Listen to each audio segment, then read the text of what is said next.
Hello বন্ধুরা, আপনারা সবাই কেমন আছেন? আমি আজকে পার্শে মাছ রান্না করব। এই যে পার্শে মাছগুলোকে ভালো করে ধুয়ে নিয়েছি। ধুয়ে আমি হলুদ নুন মাখিয়ে রেখে দিয়েছিলাম। এবার আমি পার্শে মাছগুলোকে ভাজবো। তেলে দিয়ে দিয়েছি। এই যে আর 2 পিস আছে এখানে, এটা পরে ভাজবো। এটা হয়ে গেলে তারপরে ভাজবো। মাছগুলো ভালো করে আমি ভেজে নিই, তারপর আসছি। বন্ধুরা, এই পার্শে মাছগুলো ভাজা হয়ে গেছে। এবার আমি একটা মশলা তৈরি করেছি। এখানে আছে পেঁয়াজ, রসুন, আদা দিয়েছি অল্প একটু, আদা আর টমেটো দিয়ে পেস্ট করেছি। তারপর গুঁড়ো মশলা দিয়েছি, লঙ্কার গুঁড়ো, একটু কাশ্মীরি লঙ্কার গুঁড়ো, হলুদ গুঁড়ো, নুন আর সামান্য একটু চিনি দিয়েছি। সামান্য চিনি দিলাম, তাহলে কিন্তু সামান্য চিনি দিলে মানে ঝোলের টেস্টটা খুব ভালো হয়। এই মশলাটা আমি তৈরি করেছি। এবার এই মশলাটা দিয়ে আমি পার্শে মাছটা রান্না করব। সর্ষে বাটা দিয়েও কিন্তু পার্শে মাছ রান্না করলে খেতে ভীষণ ভালো লাগে, আমি করি। কিন্তু আজকে আমি পার্শে মাছের ঝাল করব, মাখা মাখা ঝাল করব। বন্ধুরা, মাছগুলো ভাজার পর আমি এই তেলের মধ্যে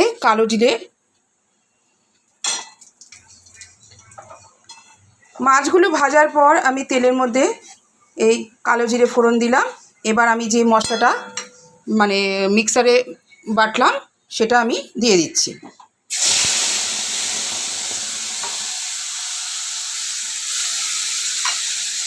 মশলাটা ভালো করে আমি কষিয়ে নেব। যখন মশলা থেকে তেল ছাড়বে তখন আমি জল দেবো। বন্ধুরা, মশলাটা দেখুন কষিয়ে নিয়েছি, মশলা থেকে তেল ছেড়েছে। এবার আমি জল দিয়ে দিচ্ছি। জল দিয়ে দিলাম। জলটা মানে ঝোলটা যখন ফুটে উঠবে তখন আমি মাছগুলো দেবো। বন্ধুরা, ঝোলটা ফুটে উঠেছে দেখুন। এবার আমি মাছগুলো ঝোলের মধ্যে দিয়ে দিচ্ছি। পার্শে মাছ কিন্তু খুব নরম, বেশিক্ষণ কিন্তু ফোটাবো না। বেশিক্ষণ ফোটালে কিন্তু মাছগুলো ভেঙে যাবে।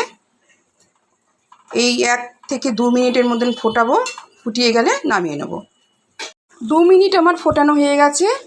এবার আমি পার্শে মাছগুলোকে নামিয়ে নেব। আমি একটা বাটির মধ্যে পার্শে মাছগুলোকে তুলে নিয়েছি।